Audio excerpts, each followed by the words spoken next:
निकाल लिया सभी लोगों ने?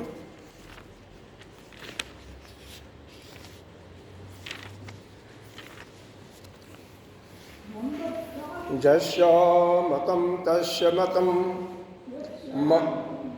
जस्य मतं तस्य मतं मतं जस्य न वेदसः अविज्ञातं विजानताम् विज्ञातम् अविजानताम्। चौथा मंत्र ये तो पूरा हो गया था ना, वो तो संगति है, संगति ले लेंगे।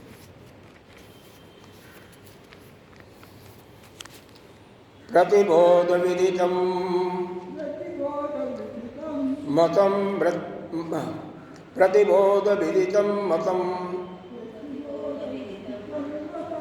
अमृतत्वं हि विन्दते आत्मना विन्दते वीर्यं विद्या विन्दते अमृतम्। प्रतिबोध विदितं मतं अमृतत्वं हि विन्दते आत्मना विन्दते वीर्यं विद्या विन्दते अमृतम्। यहाँ का इसका मंत्र का अर्थ पहले समझ लें, फिर आगे चलते हैं। प्रतिबोध विदितम, यहाँ पर बोध का अर्थ है प्रत्येक व्यक्ति। यहाँ पर व्यक्ति, हर एक व्यक्तियों को कौन जानता है? आप जानते हो नहीं? आपके अंदर दिन में हजारों वृत्तियाँ उड़ती हैं, तो हर एक व्यक्ति को जानते हो? बताओ जरा, जानते हो कि नहीं जानते हो? नहीं जानते हैं। मन में क्या वृत्ति उठी? बिल्कुल जानते हैं। जानने वाला कौन है? वही आत्मा है। यही बताया जा रहा है कि जो भी ज्ञान की वृत्ति उठती है, जो भी मन में वृत्ति उठती है, हर एक वृत्ति को आप जानते हो भाई। हाँ, आपके अंदर वृत्ति उठी ना, कि जैसे यह घड़ी है, यह मन में आया, आपके वृत्ति उठ गई कि यह तो घड़ी है, घड़ी यहाँ पर रखी हुई है। तो कौन जाना? वो जो जानने वाला है वही आत्मा है, और उसी को कहा जा रहा है अविज्ञातम विजानतम, अविज्ञातम अविजानतम। उसी के लिए यह कहा गया है कि जो यह कहता है कि आत्मा को मैं नहीं जानता, वही जानता है, और जो कहता है मैं जानता हूँ, वो उसको नहीं जानता। किस जो कहता है मैं जानता हूँ, वह इंद्रिय बुद्धि करण आदि संघात हैं, इन्हीं के माध्यम से कह रहा है कि मैं जानता हूँ, इसलिए वह आत्मा को नहीं जानता। दूसरा जो कह रहा है ज्ञानी कि मैं नहीं जानता, जो इति मन्यते मतलब, लेकिन फिर भी ऐसा नहीं है कि मैं नहीं जानता हूँ, तो वह अपने अनुभव के आधार पर कह रहा है, तो इसका मतलब वही जानता है। वह जो आत्मा है, निष्कर्ष यही निकाला गया था कि जिस के माध्यम से हम संसार की वस्तुओं को जानते हैं, माध्यम क्या है? इंद्रिय, मन और बुद्धि। इनके द्वारा उस आत्मा को हम नहीं जान सकते। और जो यह कहता है कि इनके द्वारा, इंद्रिय मन बुद्धि के द्वारा मैं जानता हूँ, इसका मतलब वह नहीं जानता है। तो वह कैसे जाना जाता है? वह वंश परंपरा के अनुसार गुरु जब शिष्य को उपदेश देता है, उसके माध्यम से वह ध्यान की गहराई में उसको अनुभव होता है। और जो कहता है कि मैं जानता तो हूँ लेकिन अच्छी तरह से नहीं जानता, मैं नहीं जानता हूँ, इसका मतलब वही जानता है, क्योंकि वह उस आत्मा का अनुभव किया। कर रहा है। यहाँ पर उसी को स्पष्ट करने के लिए बताया जा रहा है। अगर आपने वैसे नहीं समझा तो अब ऐसे समझिए। कैसे? प्रतिबोध विदितम मतम। आपके बुद्धि में जो भी वृत्ति आ रही है, जो भी वृत्ति उठ रही है, उसको जानते तो हो। विदितम, कौन जानता है? जो जानने वाला वही ब्रह्म है। बस ऐसे समझ लो। मुझे प्यास लगी है, मन में भाव आया तो पानी पीना चाहिए, तो इसको कौन जान रहा है? वही आत्मा। तो आत्मा आपके अंदर भी है, बाहर भी है। आप कहीं ढूंढने नहीं जाना है, न उसको वह ढूंढने से मिलेगा, न उसको कहीं क्रय करके लाना है। अरे वह तो आप स्वयं हो। लेकिन एक जो अज्ञान का पर्दा पड़ गया है, उस पर्दे का जब निवारण हम कर देते हैं तो वह हमें आत्मा का, उस आत्मा का बोध स्वयं ही हो जाता है। क्योंकि वो आत्मा तो हम स्वयं ही हैं।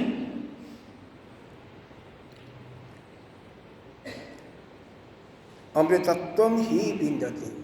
जो इस प्रकार से एक एक वृत्तियों को जान रहा है, इसका मतलब वह आत्मा को जान रहा है, वही अमृतत्व को प्राप्त करता है। अमृतत्वम ही विन्दति।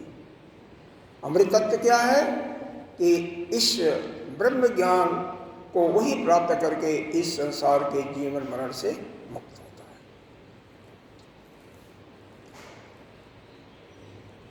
आत्मना विन्दते वीर्यम। अब यहाँ पर यह बता रहा है वीर्य असल में वह शक्ति है। शक्ति के द्वारा ही तो, देखो वास्तव में तो जो शक्ति वहाँ थी वही शक्ति यहाँ पर भी बात हो रही है। बताने का तरीका अलग अलग है। वहाँ पर भी यही कहा गया था कि वह जो है, दूसरा मंत्र अगर याद करते हैं खंड एक का पहले खंड का, तो वह जो है श्रोत का श्रोत, वाणी का वाणी, चक्षु का चक्षु, मन का मन और प्राण का मन। एक वाक्य में कह सकते हैं जो इन इंद्रिय मन प्राण को शक्ति देता है या जिसके माध्यम से इनका संचालन होता है वही आत्मा है। बस सीधी सी बात है। तो यहाँ पर वीर्यम, वीर्यम माने क्या होता है? शक्ति। शक्ति। लेकिन यहाँ पर जानने के अर्थ में कोई चीज जानते हो तभी तो आप मान लीजिए आपके पास एक बहुत सुंदर भोजन आ गया, भोजन आ गया तो उसको आपने जाना। कहाँ से जाना? यहाँ से जाना ना। अच्छा, उस जानने के माध्यम से ही आपका आत्मा बढ़ जाता है, आपका आत्मा बढ़ गया।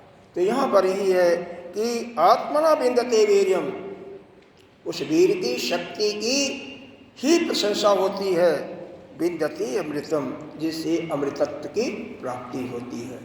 यानी उस आत्मा या उस शक्ति के द्वारा जिसको इस अंतःकरण उपही चेतन कहिए या इस शरीर के अंदर जो भी क्रियाएं होती हैं, जो भी वृत्तियां उठती हैं, जिनको हम जान रहे हैं, और जो जानता है वही अमृतत्व को प्राप्त करता है। असल में हर एक वृत्तियों को जानने वाला और कोई दूसरा नहीं बल्कि हम स्वयं हैं।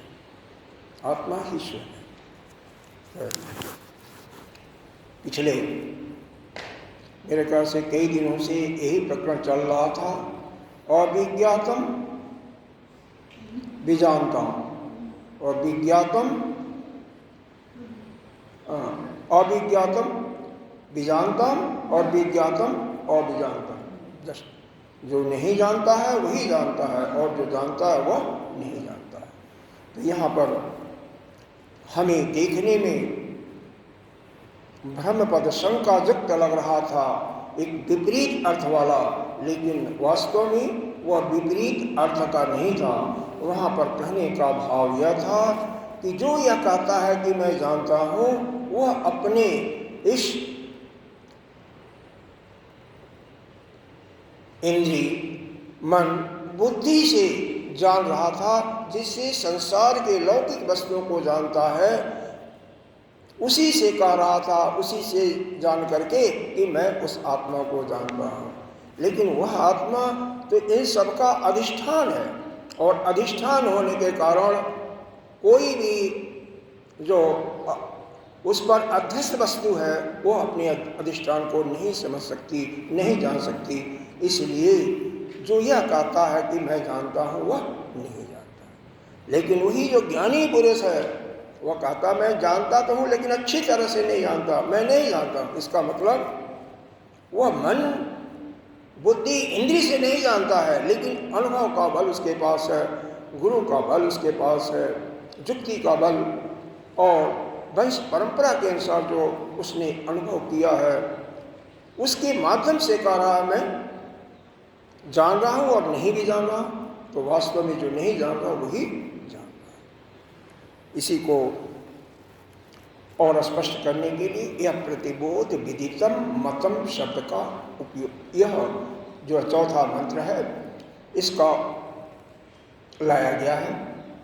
इस मंत्र को बहुत सावधानी पूर्वक समझने की कोशिश कीजिएगा, क्योंकि और गहराई हो गई पहले से। पहले तो जहाँ पर मन था, चक्षु था, श्रोत था, अब ये आ गया एक एक वृत्ति, एक एक वृत्ति। तो जितनी भी वृत्तियाँ उठती हैं, हर एक को वही जो जानता है, और हर एक वृत्ति आपसे जानी जाती है। सो करके उठे, चश्मा कहीं रखा था,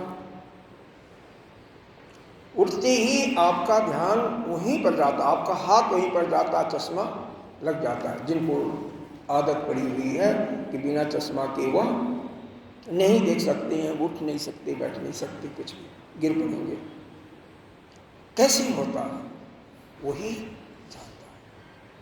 तो इस चीज को बहुत अच्छी तरह से समझेंगे, वृत्ति वाइज, प्रत्येक वृत्ति को। आइए भाष्य इसका देखते हैं। प्रतिबोध विदितम बोधम, बोधम प्रतिविदितम। देखो मंत्र में क्या था, प्रतिबोध विदितम। पहले इसी शब्द का भाष्य पढ़ेंगे, इसका क्या अर्थ है, और इसी का अर्थ कम से कम 2-2.5 पेज में बताया गया। इसमें बहुत बड़ा शास्त्रार्थ भी है, आगे चल करके इस पर बहुत बड़ा शास्त्रार्थ है। किसका किसका है? न्याय दर्शन वालों का है, न्याय मत को मानने वालों का, मीमांसा मत को मानने वालों का, बौद्ध मत को मानने वाले का। जो योगाचार्य हैं, उन्होंने बहुत ही खंडन किया, बहुत ही अच्छा तर्क भी दिया है, ज्ञान की बातें दी हैं। योगाचार्यों ने खंडन किया है, योग वालों ने भी। तो हर एक मत के मानने वाले अपना अपना मत दिए हुए हैं।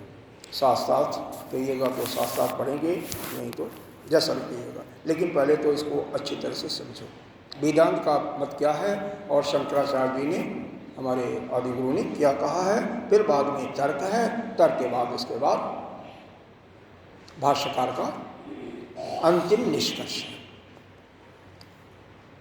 प्रतिबोध विदितम का मतलब होता है बोधम बोधम प्रतिविदितम। बोधम बोधम, एक एक वृत्तियों को जानना। एक एक वृत्ति जो भी उठ रही है उसको आप जानते हो कि नहीं जानते हो, इसी को समझो।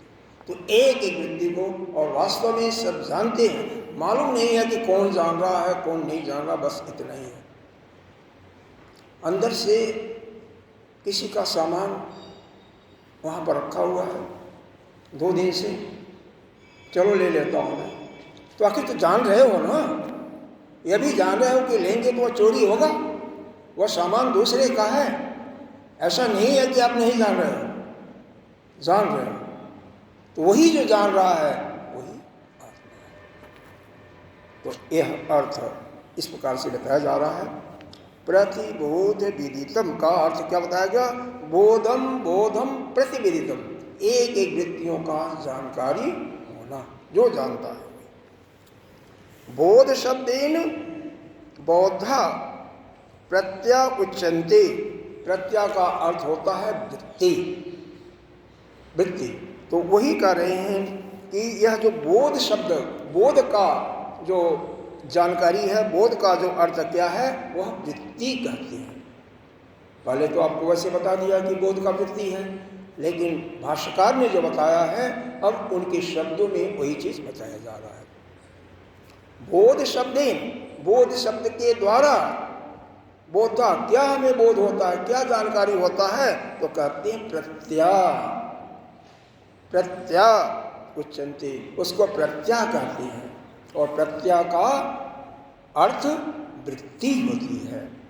सीधे कहा तो भाई वृत्ति हमने बता दिया, इसीलिए प्रत्यय का वृत्ति जो जगती है उसको, ठीक है, समझ में आ रहा ना? यहाँ के भाष्यकार के माध्यम से जो भाष्यकार महाराज जी ने लिखा है उसके अनुसार वह एक एक शब्दों का अर्थ आप समझेंगे तो बहुत अच्छा होगा। सर्वे प्रत्यय, सभी वृत्तियां, जितनी भी वृत्ति उड़ती है, विषयी भवन्ति, भाई कोई भी वृत्ति जब उड़ती है तो अपनी विषय में जाती है कि नहीं जाती है? यह तो आपको बहुत अच्छी तरह से समझा दिया गया था कि हमारे इंद्रियों के कौन कौन से विषय हैं। हाँ, कोई अगर कहता है नहीं जानता हूँ तो हाथ खड़ा कर दे, या वैसे संकेत करा मेरे को। हाँ, वही शब्द स्पर्श रूप रस और गंध, यही वृत्तियाँ हैं। तो जो वृत्ति उड़ती है इन्हीं में से एक होगा और वह अपने विषय में चली जाती है, वह विषयी कृत हो जाती है। समझ में आना चाहिए, इसीलिए इसको थोड़ा सा हम आराम से बता रहे हैं। जस्य स आत्मा सर्वबोधान प्रति बोधते। अब देखो वह स्पष्ट कर रहा ना कि स आत्मा, वह आत्मा ही सभी वृत्तियों को बोधते, जानता है, या उस आत्मा के द्वारा ही सभी वृत्तियां जानी जाती हैं। सर्व प्रत्ययदर्शी, बहुत मतलब वो जानते हैं कि हमारे सामने जो बैठे हुए शिष्य आगे आएंगे उनको बारंबार कहना पड़ेगा, इसीलिए यहाँ पर बताया गया सर्व प्रत्ययदर्शी, सभी वृत्तियों का दृष्टा भी वही है। सभी वृत्तियों को जो भी उड़ती हैं उसका दृष्टा है, देखता है, जानने वाला है।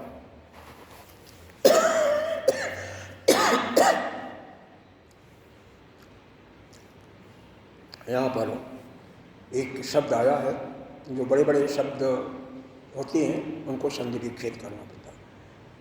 चित्त चित्त स्वरूप मात्र है, तो यह चित्त धन शक्ति क्ष हो जाता है व्यंजन संधि। जब व्याकरण जो जानता होगा तो व्याकरण तो अब फिर यहाँ पर क्या बताया जाएगा। तो चित्त धन शक्ति, धन स्वरूप, धन मात्र, मतलब वह शक्ति के द्वारा ही अपने स्वरूप को जान सकता है ना कोई। तो चित्त में भी शक्ति कैसे आती है? उस आत्मा के शक्ति के कारण ही आती है पूरी अंतःकरण में। तो उसी शक्ति के फलस्वरूप वह स्वरूप मात्र प्रत्यय इव, वह वृत्तियों को वह जानता है, अवृत्तियों का, प्रत्येक वृत्तियों का उसको बोध होता है।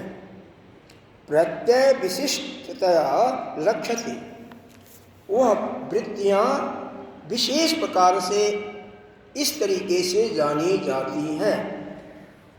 पहले क्या होता है, बहुत मेरे ख्याल से 4-5 दिन के पहले आया था, 6 दिन के पहले, कि किसी वस्तु को जानने के लिए हमारे नेत्र यानी जो इंद्रियां हैं और मन अच्छी तरह से उस वस्तु को व्याप्त कर लेती हैं, वृत्ति व्याप्ति। पहले अब वृत्ति व्याप्त करके उसको फिर चित्त को देती हैं। तो उसका जो फल स्वरूप जो जानकारी है बुद्धि के द्वारा, जो बुद्धि निश्चय करता है चित्त पर पड़े हुए संस्कारों के माध्यम से, तो यह कहते हैं कि अमुक वस्तु यह है। और जब तक ये इंद्रियां उसको वृत्ति प्राप्ति नहीं करेंगी तो उस वृत्ति प्राप्ति के फल को हम कहते थे, लेकिन एक्चुअली वृत्ति व्याप्ति फल नहीं, बल्कि वृत्ति को ही जानने वाला वह आत्मा है। वृत्ति को जान रहा है, इसका मतलब वही आत्मा। और इसको कहते हैं विशेष प्रकार से, यह विशेष प्रक्रिया, यह जो बताई जा रही है, यह विशेष प्रक्रिया है। इससे विशिष्ट का मतलब क्या होता है? श्रेष्ठतम। इससे कोई अच्छी प्रक्रिया नहीं है, अच्छा कोई विधि नहीं है, ऐसा इंग्लिश में मेथड कहते हैं, ऐसा कोई तरीका नहीं है कि उस तरीके के माध्यम से उसको समझ सको। यह जो बताया जा रहा है यही सबसे श्रेष्ठतम तरीका है, विशिष्ट तरीका है, विशिष्ट उपाय है। आगे भास्कर जी कहते हैं न अन्यत, इसको संधि विक्षेप करके पढ़िएगा, न अन्यत द्वारम, न अन्यत द्वारम अंतरात्मनो विज्ञानाय। इसके द्वारा कोई रास्ता नहीं है, इसके तो कोई भी, द्वार का मतलब कोई रास्ता नहीं है। किसके लिए? अंतःकरण में कोई रास्ता नहीं है कि उसको जान सको। विज्ञान में मतलब उसका जानकारी प्राप्त कर सको। समझ में आ रहा नहीं आ रहा?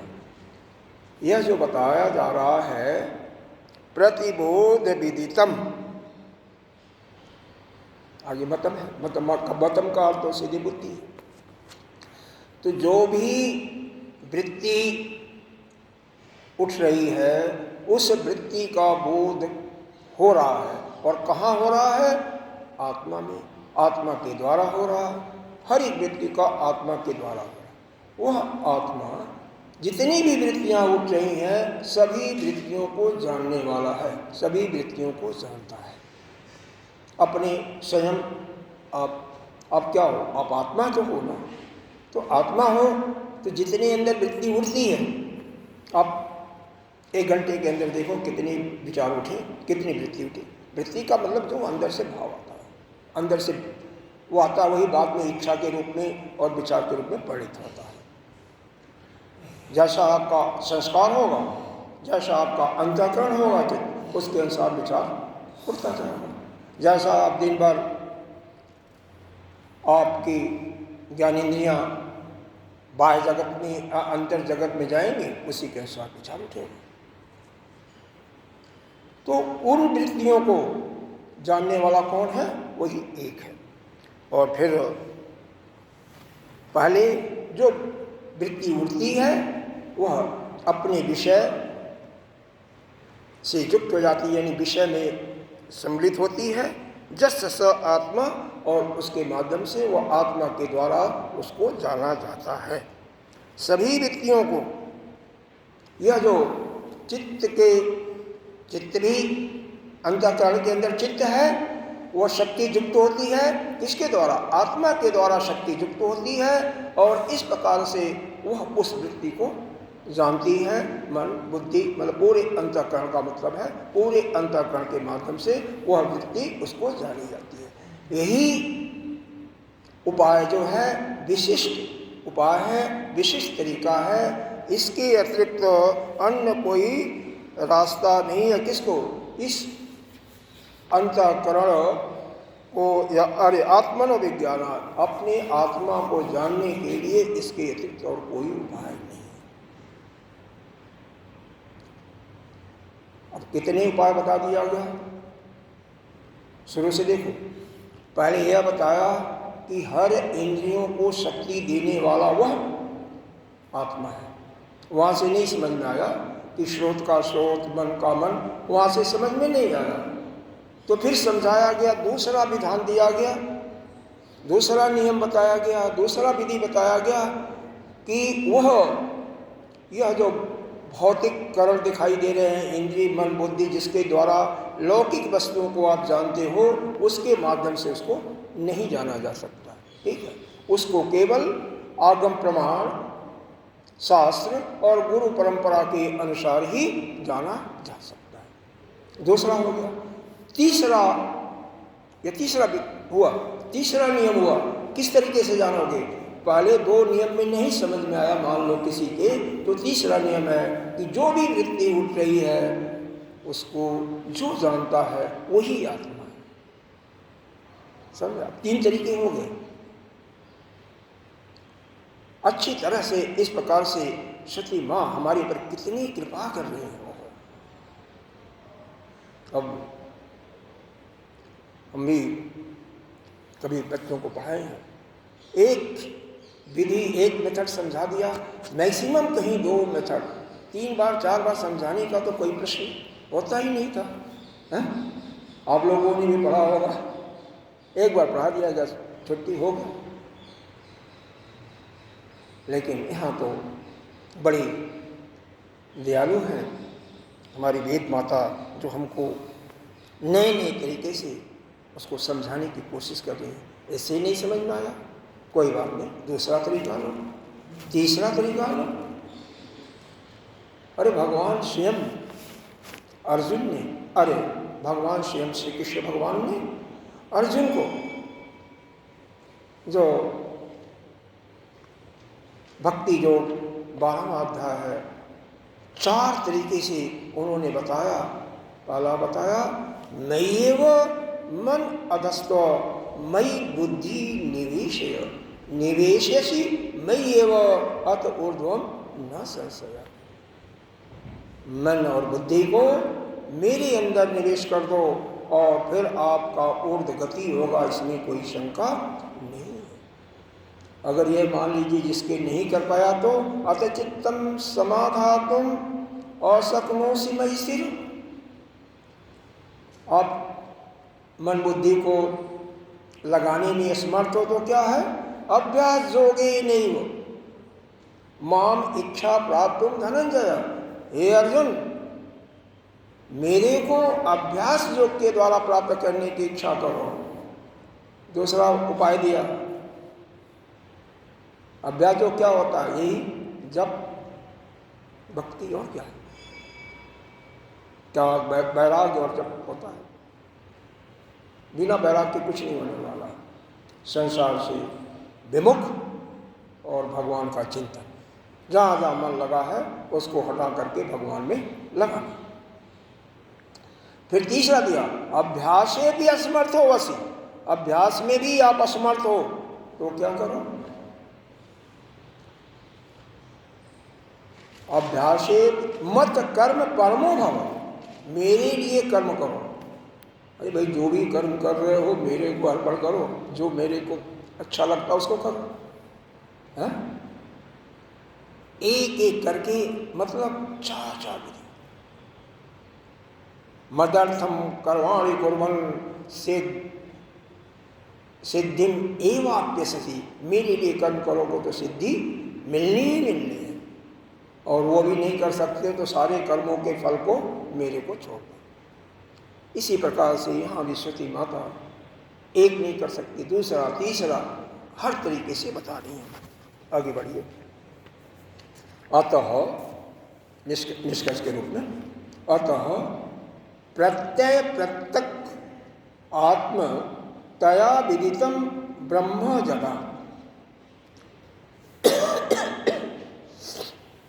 अतः जब इस ब्रह्म को जो वृत्तियों को जानने वाला, वृत्तियों को जानता है, या वृत्तियों को जो चित्त को शक्ति दे करके चित्त के माध्यम से करता, मतलब दूसरे तरीके से जो वृत्तियों को जान रहा है और उसका जो साक्षी है वही जाना जाता है, वही ब्रह्म जाना जाता है। तदा तन्मतम तत्सम्यक दर्शनम इति अर्थ। इसका सीधा मतलब यह होता है कि यही अच्छी प्रकार से ज्ञान प्राप्त करने का तरीका है।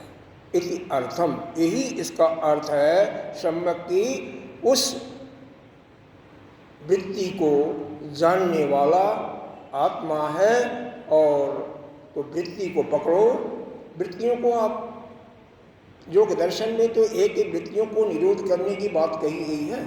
योग चित्त वृत्ति निरोध, वृत्तियों को निरोध करो। वेदांत यही कहता कि संसार जो है ही नहीं है, यह तो मिथ्या है, तो वृत्तियां अपने आप समाप्त हो जाती हैं। अंतःकरण में बना हुआ किससे? पंचमहाभूतों से। पंचमहाभूत भी जड़ है, मिथ्या है, तो मिथ्या है तो अंतःकरण भी मिथ्या हो गया। लेकिन अभी तो नहीं, अभी इसको मिथ्या नहीं समझ सकते हैं, तो कोई मतलब ही नहीं है। बाद में, अभी नहीं, अभी तो शाब्दिक अर्थ समझो, बस शाब्दिक अर्थ समझ लो, यही बहुत है। शाब्दिक अर्थ समझ करके ध्यान की गहराई में बैठो, चिंतन करो कि क्या आज हमने अध्ययन किया। एक एक शब्दों का चिंतन करते जाओ और फिर देखो, प्रतीति होगी कि हमारे अंदर कितनी कौन सी वृत्ति उठी। क्या मैं जान रहा हूँ? कोई जान रहा है? मैं समझ तो रहे हो, तो वो जो जानने वाला क्या है उसको तो आप जान नहीं पाओगे, क्योंकि स्वयं हो आप। बोला स्वयं हो तो कैसे जान पाओगे? लेकिन वही आत्मा है, वही जो जान रहा है वही आत्मा है। इस चीज को समझना आपका। तो सम्यक दर्शनम, जो जिसको सम्यक दर्शन हो रहा, सम्यक ज्ञान हो रहा है, उस वही ब्रह्म है। इसका अर्थ यही है। सर्व प्रत्यय दर्शिते, सभी जो वृत्तियों को जानने वाला, प्रत्यय का मतलब वृत्ति, दर्शिते मतलब देखने वाला, जानने वाला। इसको क्योंकि इस चीज को भी अच्छी तरह से समझना, हमारे अंदर शरीर में अगर जीव भाव तो है, तो जीव भाव है तो दो बैठे हुए हैं ना। एक पक्षी पर, मुंडक उपनिषद में बहुत स्पष्ट तरीके से बताया है, एक पक्षी यानी जो शुद्ध आत्मा है केवल साक्षी भाव से हर एक को देखता रहता है, वही हरि वृत्तियों को जान रहा है, देख रहा है वही। और दूसरा जो उस डाली पर फल लगे हुए हैं ना, मीठा है खट्टा है, उनका भोग कर रहा है और सुखी और दुखी दोनों हो रहा है, तो सुखी दुखी होने वाले जीव के रूप में है। तो वृत्तियों को जानने वाला, उनका साक्षी कौन है? वही आत्मा, वही आत्मा है। तो यहाँ पर यह बताया गया प्रत्येक वृत्ति को, कहाँ पर चला गया, पन्ना भी उलट जाता, फटाफट फटाफट।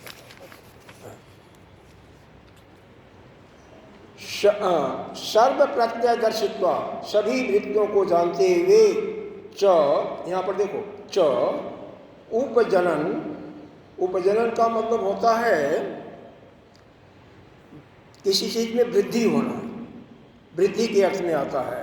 अपाय आया है, इसका मतलब छीड़ता होना, वर्जिता, दिक् स्वरूपता, मतलब वह जो आत्मा है ना तो उसमें वृद्धि होती है और ना तो कोई कमी होती है। वह जो आत्मा है उसके अंदर कोई घटबढ़ का सवाल नहीं है। जैसे आपके शरीर के अंदर छोटे से जब बड़े होते तो वृद्धि भी दिखाई देती है, फिर और ज़्यादा खाते रहते हैं तो मोटे तगड़े भी हो जाते हो, और फिर एक अवस्था आती है सिकुड़ना शुरू हो जाते हो। लंबाई जितनी पहले होती तो वही है, लेकिन सब कुछ चमड़े वगैरह वो झुर्रियाँ पड़ती हैं, चिसुक जाती हैं तो वह छोटे लगने लगते, पीठ लफ जाती है? तो इस प्रकार से, लेकिन वह आत्मा उसके अंदर न तो कोई वृद्धि होती है और न तो कोई छीड़ता होता है। अरे भगवान को देखो ना,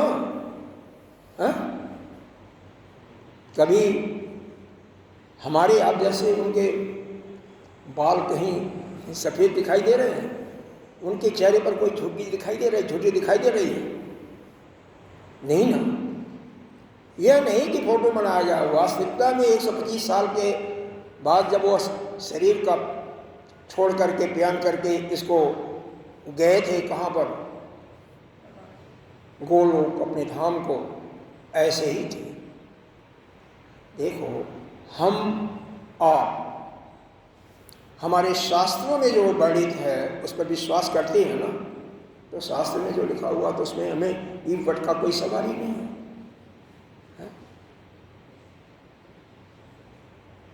यह क्या, यह भी तो सुने हो कि ऋषि और लाखों हजारों वर्ष तक तपस्या करते हैं, हाँ? कैसे?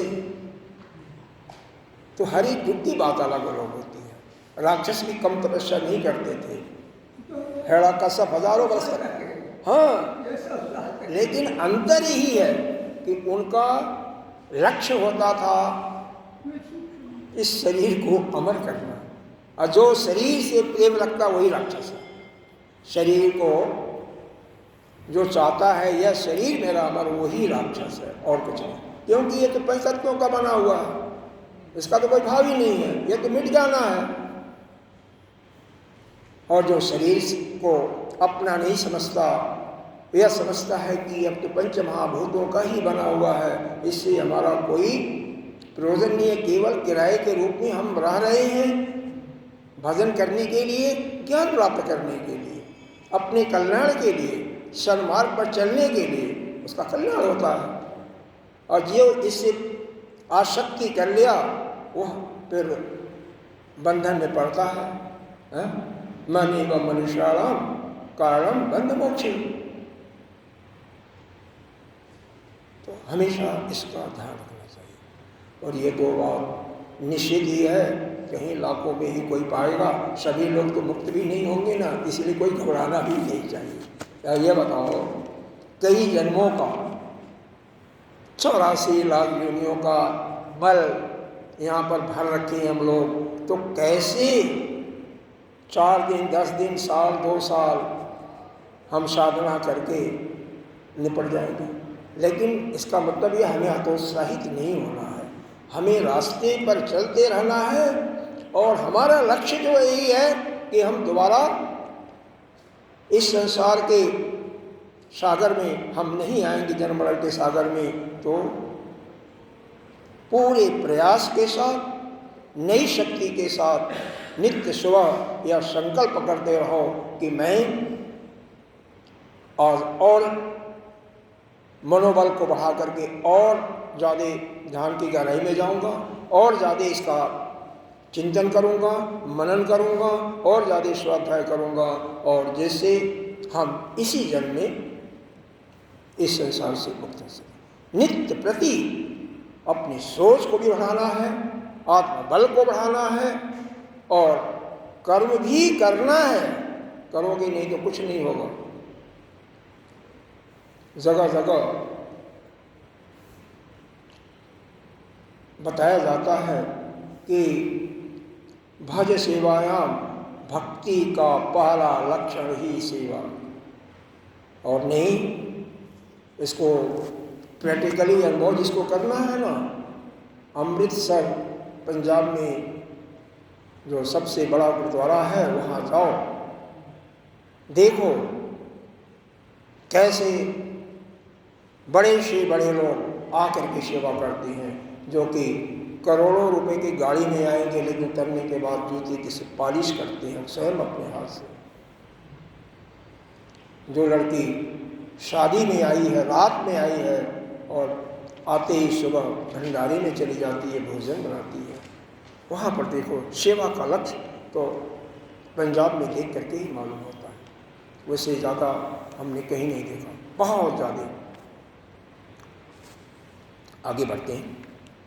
तो यहाँ पर यह बताया गया कि सर्व प्रत्यदर्शित्व, सभी वृत्तियों को जानने वाला जो वह आत्मा है, उसके अंदर कोई न तो वृद्धि होती है, न कोई क्षीणता होता है, और वर्जितम दृक् स्वरूपा, और वह क्या है, साक्षी भाव में, हमेशा वह साक्षी भाव में रहता है। इसको पहले भी बता दिया था कि वह हमेशा साक्षी भाव में सब कुछ देखता रहता है। अब कभी मत कहना कि हम यह अमुक चीज चुराया तो कैसे मालूम हुआ किसी को। अरे तुम्हारे ही अंदर विराजमान है, देख रहा सब कुछ। एक कहानी आती है, गुरु ने शिष्य से कहा, एक कोई फल सा दिया, इसको कहा कि उसके अंदर क्या था, वो अभी अज्ञात बात है, अज्ञेय समझो। इसको वहीं खोलना जहाँ पर कोई भी ना हो, कोई ना देखे, कोई ना देखे। शिष्य जो वास्तव में गुरु का भक्त था, चिंतन करने वाला था, वह जाता है तो जैसे ही गया था वैसे ही वापस आ जाता है। कहता है गुरुदेव, हमें कोई ऐसा स्थान ही नहीं मिला जहाँ पर मैं इसको खोल सकूं या फोड़ सकूं। क्यों? हर जगह कोई देखने वाला था। कौन था? वही आत्मा, वही आत्मा हर आपके साथ साथ ही रहता है। कहीं नहीं, कोई ऐसा स्थान नहीं है कि आपको कोई नहीं देखता। अरे यह जो मरने वाले जीव जंतु दिखाते हैं यह नहीं देखते, लेकिन वह जो है अजन्मा अमरा, वह तो देख रहा है, वह तो साथ साथ है, साथ साथ है। हर एक व्यक्तियों को वह देख रहा है और वह जान रहा है कि आप अच्छा कर्म कर रहे हो या बुरा कर्म कर रहे हो। हर एक, चाहे कोई भी हो। यही एक मनुष्य जोनी है जिसको देवता लोग भी प्रार्थना करते हैं कि मेरे को मृत्यु जोनी मिले, मृत्यु लोक मिले। क्यों? यह जोनी ऐसी है कि यहाँ पर हम कर्म करके अपने जीवन का सुधार कर सकते हैं। पुनः इस संसार में आने जाने का रास्ता को पाकर के हम ब्रह्म, अपने को ब्रह्मत्व की प्राप्ति कर सकते हैं। दूसरा कोई जीवन, बाकी जितनी भी जोनियाँ सब भोग जोनी है। तो भोग जोनी में तो कुछ नहीं होगा ना, तो आगे कोई बात नहीं, जितना कर सकते हो करते जाओ। वह अब वह कैसा है? नित्य है, विशुद्ध, बिल्कुल विशुद्ध स्वरूप है, एकत्व है, निर्विशेष है और सभी प्राणियों में सर्वभूतेश सिद्धिम भवेतो, सभी प्राणियों में एक सा ही है। इसका मतलब हमारे आप या किसी अन्य में जो वो है वह सब एक ही है, अलग अलग नहीं है। यहाँ पर अभेद दृष्टि की परिपक्वता हो रही है। अद्वैत वह जो है आपके अंदर भी है, वो भी एकत्व का मतलब एक ही है, दो नहीं, एक है। निर्विशेष भी वही है, हर एक के अंदर विशिष्ट भी वही है, अजन्मा भी है, उसके कोई घटबड़ भी नहीं होता, मतलब एक स्वरूप में रहने वाला है और वही सबके अंदर है। इसका मतलब कोई किसी के अंदर भेद नहीं है। और जहाँ पर हमारी भेद दृष्टि आती है वहीं पर बंधन शुरू होता है। मैं और तेरा, यही तो माया है, जबकि वास्तव में हम सब एक ही हैं। मैं और तेरा कोई नहीं है। कहते हैं जब दो भाई जमीन को या घर को, मकान को जब वो घेरा करके वह बीच में से वह लाइन खींच करके बनाते हैं ना, तो पृथ्वी माँ भी हंसती हैं, मुस्कुराती हैं, भाई कर ले तू, कल चला जाएगा तो फिर तेरा क्या रह जाएगा, हाँ? लेकिन नहीं, यह भी अच्छी तरीके से जानने के लिए सभी जानते हैं कि आज हम हैं, कल रहेंगे नहीं रहेंगे, क्योंकि जो भी संसार में आएगा सबका मृत्यु निश्चित ही है शरीर का। फिर भी ये तो मेरा है, मैं तेरा कैसे दे दूं? मेरे तेरे में पड़ते हुए और बंधन में खुद ही डालते हैं अपने को, डालने वाला कोई नहीं है, अपने आप बचते हैं और इस माया से मुक्त होने की कोशिश नहीं करते। भाई तरीके कई हैं। अगर ज्ञान किसी को मुश्किल लग रहा है, तो भगवान का भजन तो नहीं मुश्किल होगा है? उसमें उसी का आशा पकड़ लो ना, कम से कम उद्गति जो निश्चित है।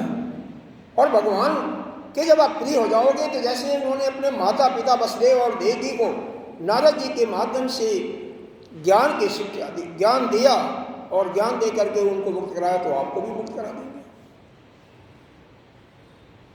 माता काली के उपासक रामकृष्ण परमहंस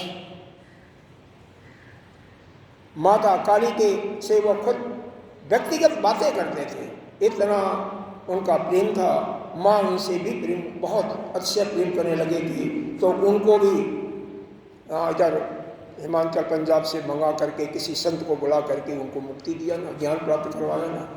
तो भाई जिसकी आप आराधना करोगे, आप अतिशय प्रेम कर लगे, तो वो भी आपसे प्रेम करेगा और वह आपके कल्याण के लिए रास्ता कोई न कोई अपनाएगा।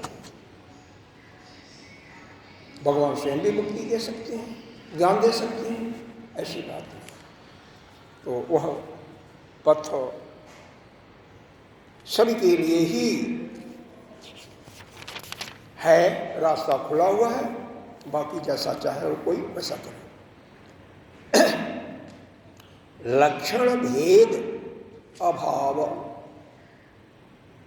योम इव घटगिरि गुहादिषु विदित अविदिताभ्याम अन्यत ब्रह्मैत आगम वाक्यार्थम एवं परिशुद्ध एवं संगतो भवति एवं उपसंगतो भवति। अब यहाँ पर उपसंहार किया जा रहा है। कैसे? एक लक्षण दिया जा रहा, दृष्टांत दिया जा रहा है। क्या दृष्टांत है? जैसे कई घड़े हैं, उसमें अलग अलग वस्तु रखा हुआ है, लेकिन है तो घड़ा ही ना, है घड़ा ही। घड़ा को जैसे फोड़ोगे तो घटाकाश मठाकाश, मठ को भी तोड़ दिया, कमरे को भी, तो आकाश तो एक ही होगा ना। उसी प्रकार से यह जो है विभिन्न लक्षणों के द्वारा अलग अलग यह जो प्रतीति हो रही है कि आप अलग वह अलग, और जैसे ही यह लक्षणों का जो उपाधि का भेद आप तोड़ देते हो, तैसे वह एक ही हो जाता है, तो वह एक ही है। इससे दूसरा एक सुंदर दृष्टांत आप ले सकते हो पिक्चर का। पर्दे पर पिक्चर आता है ना, सभी लोगों ने देखा ही होगा, कोई न कोई पिक्चर तो देखा होगा, नहीं देखा होगा कोई बात नहीं। पिता पुत्र से कहता है, बेटे एक सफ़ेद पर्दा होता है और उस पर तरह तरह के चित्र दिखाई देते हैं, तो उसी पर घोड़ा दौड़ता है, कभी लड़ाइयाँ होती हैं, तलवारें चलती हैं, कभी गोलियाँ चलती हैं, होता है नहीं पिक्चर में, तो यही सब होता है। लड़का कहता है कि पिताजी तो मेरे को भी दिखाओ ना वो पिक्चर। एक दिन निश्चित हो जाता है कि चलो आज पिक्चर दिखाते हैं। दोनों जाते हैं, पिता पुत्र। कुछ देरी हो जाती है, कहीं जाम लग गया होगा, समय से नहीं पहुँचे। जब टिकट तो मिल गया, हॉल में घुसे तो पर्दा नहीं दिखाई दिया, क्योंकि पिक्चर चालू हो गई थी। पिक्चर चालू हो गई थी, वहाँ पर जो कुछ है सारी सीनरी चल रही थी, कहीं से वो तो क्या प्रकाश ही दिखाई जाता है, चलचित्र चलता रहता है और वहाँ पर नाना प्रकार के दृश्य दिखाई देते रहते, यही तो होता है, सही तो कुछ नहीं होता। लड़का बारंबार कहता है, पिताजी वह सफ़ेद पर्दे की बात कर रहे थे ना, वो पर्दा कहाँ पर है? पर्दा तो हमें दिखाई नहीं दे रहा। कैसे बतावें पिता कि पर्दा तो केवल इस समय तो अनुभव कर सकते हो, या जब पिक्चर समाप्त हो जाएगी तभी उसको देखोगे। उसी प्रकार से यह जो संसार है, जगत है, पर्दा के रूप में है तो एक ब्रह्म ही है ना, लेकिन अलग अलग रूप में दिखाई दे रहा है, हैं? उस एक को कब देखोगे? एकत्व का बोध आपको कब होगा? जब यह नानत्व का बोध हट करके एक हो जाएगा।